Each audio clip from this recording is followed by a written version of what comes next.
YouTube, it's your girl Denisha back with another fantastic video. So I'm here today with my friends. Say hey guys. Hey. Hello. So today is the first episode of Brown Table Talk. Yep, Brown Table Talk, y'all. Okay, yeah, she gave us the name. Shout out to her for that. So on today's episode, I'm going to be interviewing my friends about their military experiences. Are you guys ready? Yep. Can I introduce myself? Being brutally honest. That was first. Can you let me get that? Okay. Dog. So for the viewers, could you guys introduce yourselves? Tell your name, where you're from, AFSC, age if you can, you know. I won't be the last one. Go ahead, Kim. Okay, my name is Caleb York. I'm from Locust Grove, Georgia. I'm 21 years of age, and I am security forces in the Air Force. Tay, security forces, 22, Mississippi. I'm Quay. I think I'm the oldest of everybody here. I'm about to be 26, May 25th, okay, Gemini all day. Yes, sir. Security forces as well. There we go. I'm CJ, aka the Black Horse. I'm from Charleston, South Carolina, home of the Geechee King. I forgot. I'm from North Carolina, sorry. I'm 23 years old, and I'm here to make your day shine. Geechee King. Okay, and I'm Denisha. For those of you who are here for the first time, hello. And for those who are here again, welcome back. So, Where you from? I'm from Mississippi. Okay, so the first question is this y'all first face?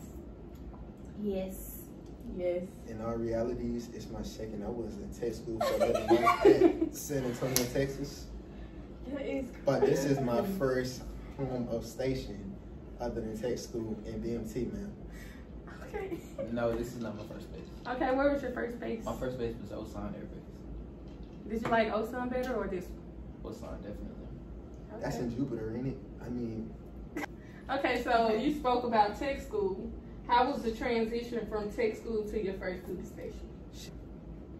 came here, flew into the airport. I was really kind of nervous, but once I got here, it was a pretty easy transition. I met some cool people. I met her.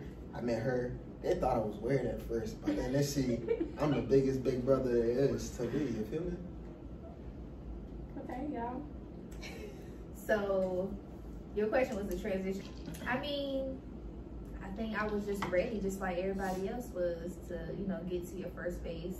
Of course, it's going to be kind of scary, I guess, because you don't know nobody, you meet new friends, especially if you're not already from Georgia.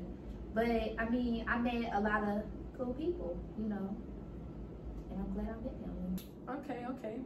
So did y'all join right after high school? Did y'all have any college or job first? Civilian job? I had 5 jobs. I worked at Lowe's, FedEx, this place called West Elm, this place called Magnolia Gardens, and then the 5th job was just a little side hustle because I like making money. You didn't have all 5 of those at one At time? the same time. But after my sister passed away in 2015, that's when I started quitting some of my jobs. Like FedEx wrote me up for missing my sister's funeral. So I quit FedEx. West Ham was 45 minutes away, so I quit that one. Told them I was going to the Air Force, but I wasn't leaving yet. Then you know what? I was like, I need to do something that would be a steady paycheck, one job. So I joined the Air Force. Well, I have 2 kids, 7 and 8 right now. So I did not join straight out of high school. I wanted to, but like I said, I had my first child, just before I graduated high school. So that wasn't gonna happen. But I joined when I was 21, and it was kind of hard, you know, leaving your kids. But I mean, I felt like it was the right thing to do at the time, and they were young, and they will understand that, you know, I did what I had to do, and now they good. Okay, snaps for that. I left 7 days after graduation. Oh, 7? You have to She ain't had no summer. Okay. No. Damn. And basic training was definitely the culture side. Yeah, I left a month after I graduated from high school and went to BMT. Okay, so y'all two had civilian jobs. Yeah. So what's the biggest difference between having a regular civilian job and an Air Force job? Man, listen. But at a regular job, you can be like, man, I'm about to walk out and quit. Being in the military, can't do that.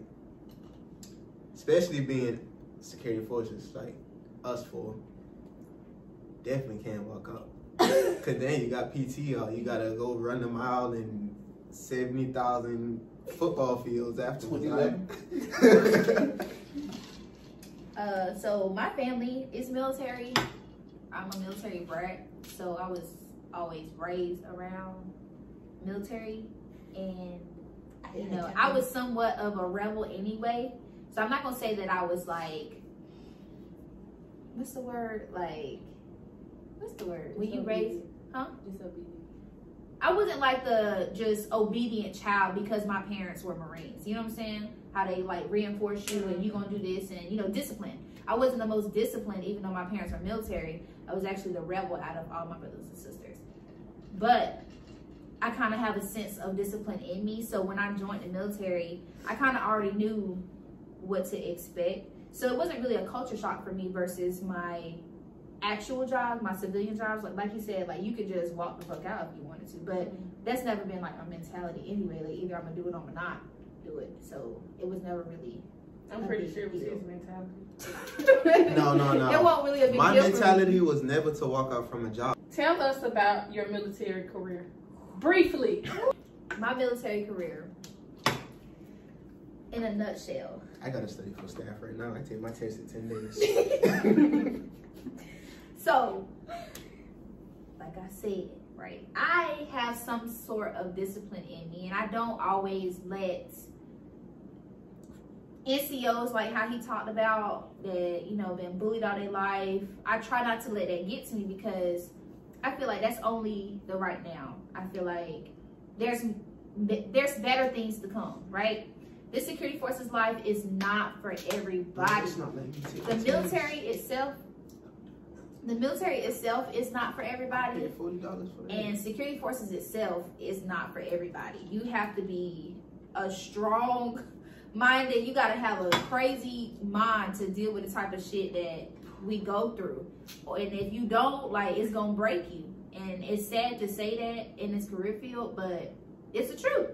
If you can't take, you know what I'm saying, somebody talking shit to you and having to bite your tongue multiple times, you ain't gonna make it. And it's sad that we have to do that. But as far as my career, I mean, I think I'm just one of many people who have gone through, you know what I'm saying, you fucked up, you know, you done did something maybe you should have done. And like now your name is out there, and now, you know, you have moved on from that, you know what I'm saying, you're a better person now, but you can't necessarily progress from that because that's all people remember you by. And it's sad because I'm a good ass fucking person. I'm a good ass airman if you ask me. I do my shit, I know my job, but sometimes that's just the name of the game. And I mean, so far, you know, I done tested for staff once. I didn't make it the first time. I'm at a test for staff again later on in the year. And hopefully, you know, I make it and I can progress in my career like I want to and not dwell on the now, like I said before. Because this is just now. There's more to come. I have a lot to bring to my Air Force, right? But yeah, I'm done. You will make it. You gotta claim it. Well, test school was pretty cool, I guess.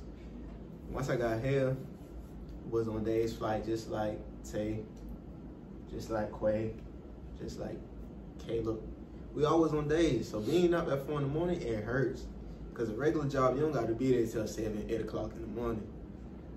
By having to get up at 3 to make sure you're there by 4, and then if you get in trouble, you got to be there at 3. It's a different lifestyle. But other than that, leadership, we dealt with some bad leadership, dealt with some good. We kind of in the good right now. The previous one was the bad. And then supervisors, you'll have good supervisors, but then you come into work the next day, then you got a bad supervisor. So it is what it is. The military is what you make it. But my career is what I made it. Okay.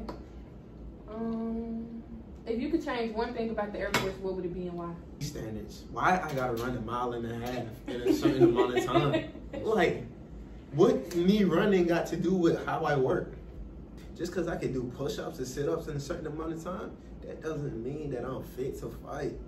You need to see how I can shoot, how I can maneuver, how I can get down, get up, take off like Forrest Gump, but not jog. I would change the EPR system because, so the EPRs, right? I just think it's a load of caca, okay? I don't want you to have to, a load of shit, okay? I didn't want to have to do that, right? Because I just think it's just crazy that my career is dependent on a supervisor to speak on my behalf. A supervisor who hadn't supervised me from the beginning of a rating period to the end of a rating period. Especially if, like I said, if you've been moved around, you know, let's say you went from a back office job, now you're on flight again. Now you got a new supervisor, like you. My supervisor was my supervisor for 2 months before he did. Exactly. And then, you know, you got new, especially new, brand new staff sergeant. Nothing against New York, because I think you're a great staff sergeant and you're going to do great things for your airmen. But for staff sergeants who don't know their strengths, that's another thing. Staff sergeants, new staff sergeants need to know their strengths.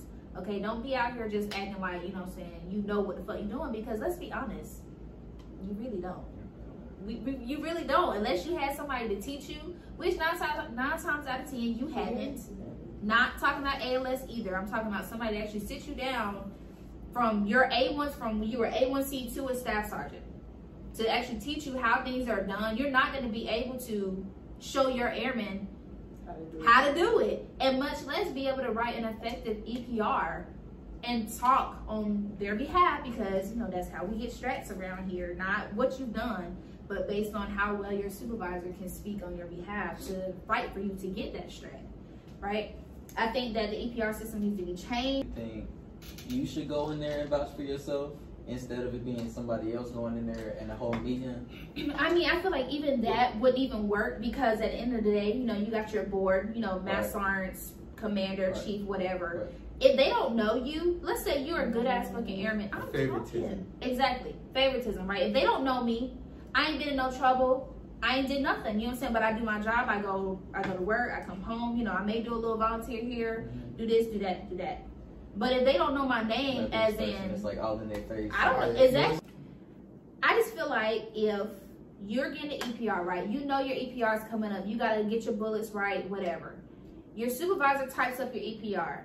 I feel like it's only right, because if I was a supervisor, I would want the same, that you see your EPR before it's routed up for leadership. So at least, now granted, I already know that it could change.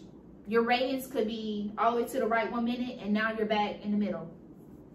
It happened to me, okay? I know that, but I'm saying at least you know what is on your EPR, what it looks like, what you can gauge, you know what I'm saying, based on what EPRs you have, based on what your supervisor has already viewed you can rate yourself potentially and tell how it could possibly go. But I feel like it's very bad on the supervisor to not even suggest, hey troop, I'm done with your EPR, come look at it.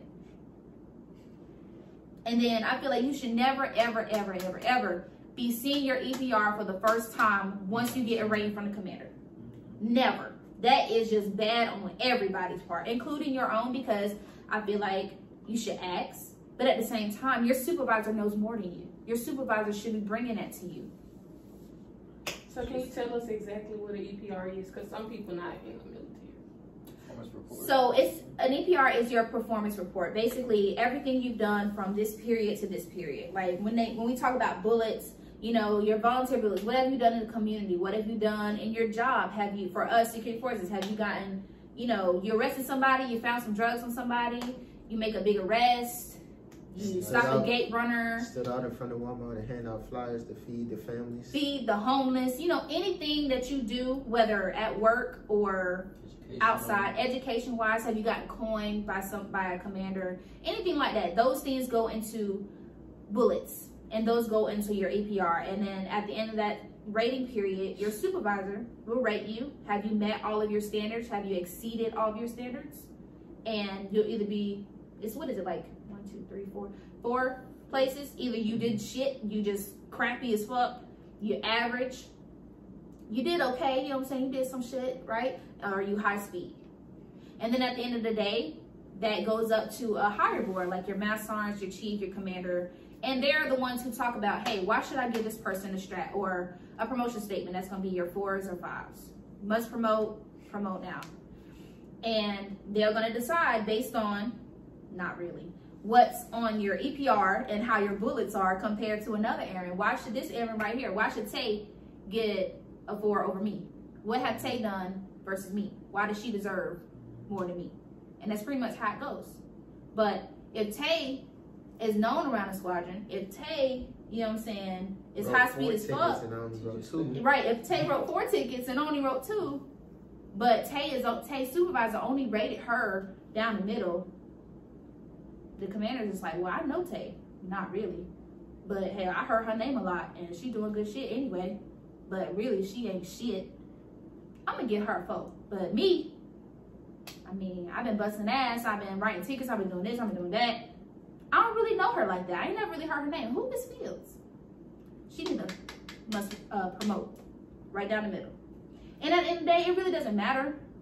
Essentially, it just comes into play when you have goals, such as myself, to want to do other things outside of this career field. You know what I'm saying? You want to show career progression, especially if you want to stay in and make this a career. I would say I would change the testing process, especially for staff, because I feel like just because you can go in there and take a test doesn't mean that you're ready for a certain position.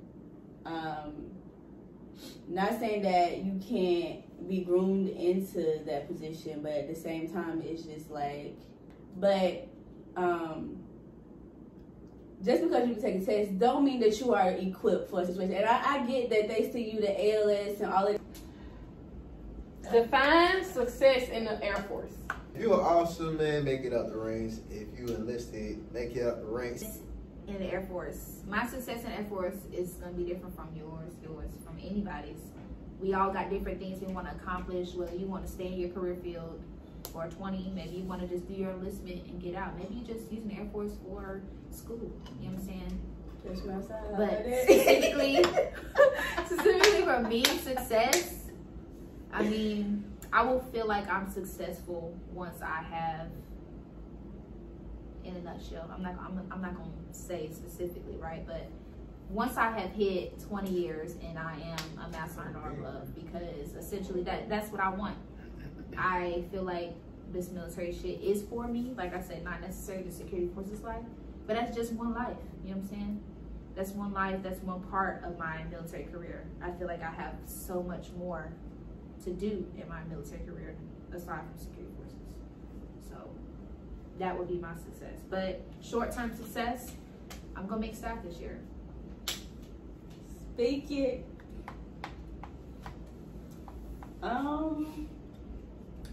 Like I said, I don't know if I want to stay in the military yet or not.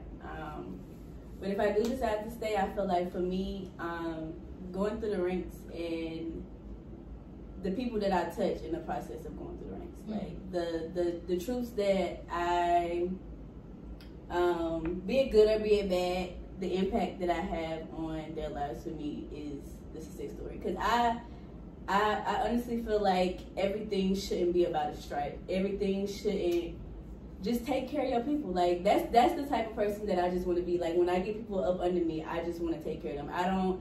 If I have to put my stripe on the line to make sure that my people's taken care of, then so be it. I lose stripe.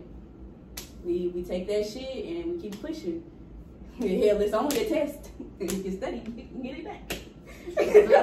Sure enough.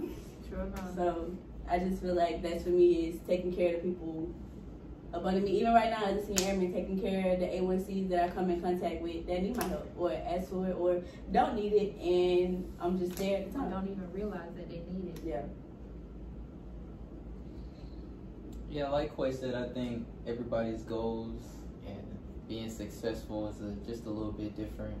But like Tay was saying, just for me, it's just, you know, everybody, even if they're above me or under me or they're my peer, just making sure everybody's good, making sure everybody's on point, because we all going through this together. So we just want to make sure that we meet the finish line together. If you could give any advice to the people looking to join, what would it be? But this, you know, most our first base, so it is what we make it. And same with any other base, it will be what you make it. Cause I'm pretty sure my bro over there, he loved Korea. But over here, he liked it here, but he didn't love it as much as he loved Korea. I say my advice is for anybody joining the Air Force, as we said. Yeah. Just do your research. I'm not going down security forces because, like I said, it's not for everybody. Maybe you are. Maybe you've always wanted to be a cop all your life, right? And maybe you, right? I've met people. Actually, one person, he actually passed away just recently, but he actually wanted to be a cop. He wanted to do this shit. So I'm never going to be that person. I sound disgruntled now, but in actuality, like, if this is what you like to do, then go for it. But all I have to say is to do your research. When I joined the military, I didn't do my research. I just wanted to get in, get out, right? And just do your research. If you want to join the military, I am all for the military. The military has given me so many opportunities. It's been able to, you know what I'm saying, make sure my kids are good. They don't want for nothing. I don't really want for nothing right now either. But just do your research. And don't base one career field. Don't base one base, your first base especially, off of your whole career field. It gets better. It could get better. It could get worse. But just depending on the longevity that you have planned out for your career will depend on how you take it. It's all about what you want to do in your career. You have control of your career. You take care of yourself and do what you want to do and make your career progress based on you, not nobody else, on you. I would say, I feel like everybody joins the military for different reasons. Some people are just hoorah America. Some of us come in for stability. Some of us come in for school.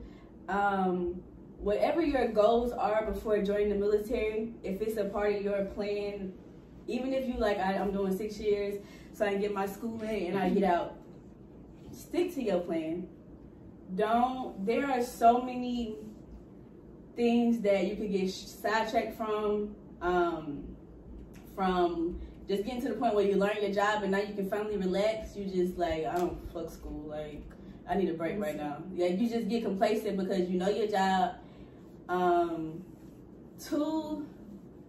when you get in, take the time to watch the people around you. Because one thing that you will learn is we all come from different backgrounds. We all come from different walks of life. And everybody ain't genuine. Everybody don't have your best interests at heart. And sometimes all you gotta do is watch. All you gotta do is listen. Like, don't be slow to talk. Take your time and watch the people around you, and you can decipher the real ones. You can decipher the ones that's gonna have your back. You can decipher the ones that's gonna take care of you when you need the most. And it's one thing to have your ups and people are there, but when you got your downs and you don't have nobody, that's a struggle. Especially here, because even right now, like I only live 7 hours away from home, but I used to make that drive a lot. And now I can't even go home. So if I didn't have the people sitting around me right now, and let's say I was depressed because I couldn't go home, who knows what I've done to myself? You know what I'm saying? Or what other outlets I've taken to medicate my depression because I can't get home. So everybody like, I don't need nobody. Yes, you do. Everybody needs somebody. And when you get in the military, there are going to be some lows. Like, I'm on this Facebook page and I've seen some women go through some lows in the military. Okay. And everybody needs somebody, especially when you're away from home. And that need might come from somebody that you might not even expect. But if you just that one friend that is loyal, I'm talking about gonna ride till the wheels fall off. Because I got some motherfuckers around this table. If it's time to go, baby, it's time to go. Military or not. And everybody need that. Like, I feel like before I joined the military, I understood what friendship was. but it's nothing compared to the relationships that I have with these people. Like, these people are my family. Like, if they call me and be like, I need this and I need that, I'm gonna send it. I'm gonna make sure that they got it, and it's vice versa. Like, that's what, you know, that's family. That's not friends. That's not friends. A lot of friends won't do that shit for you. It's a wow, or I ain't got it right now. These people right here would give me their last. But like she was saying, how people, like, my friends go hard for me. Like, out of all my friends, well, one of my other friends actually has a kid, but I got 2 kids, and they'll tell you, my kids, my grandkids. He called my kids his grandkids. You know what I'm saying? My friends have really, like, supported my kids. You know what I'm saying? Whether they needed to watch them for me, whether my daughter is doing cheer competitions, whether I'm doing fundraisers. Exactly. I came to y'all. I just literally met her. Met her probably, what, a year now I've been knowing her? Yeah. And she's been to my child's, you know what I'm saying, entry competitions. You know what I'm saying? And it's very few people who would do that, who actually invest. She bought my daughter a Pandora watch. I mean, a Pandora bracelet. Who does that? My daughter is 7. She bougie as fuck. I'm just saying. I'm just saying, and he play with my kids like they're his own. You know what I'm saying? Like, all my friends treat my kids, and that really, like, touches my heart. I'm kind of getting a knot. That really touches me, because being so far away from home and not having that support, like that family support. Let's piggyback on everybody. Everybody's, you know, pretty much biggest thing is family, and you definitely need that in the military. Like they said, you always gonna have that down day. It's always gonna be days where you just want to give up, but you always have that family, even if it's family from back home, if it's your mom, your father, your brother, if it's people from back home that you knew before you got in the military, if it's people that you met at the base that you're at, then you always need somebody to be there for you. Just that'd be a call away, and they'll pick up for you. Like, comment. I'll cash at Denisha. I'll cash how about at her YouTube? How about that? Okay. We got so much more coming, you guys. Real talk. Alright. Okay, everybody, that's all we have for this episode. Don't forget to like, comment, and subscribe to your girl. And we out.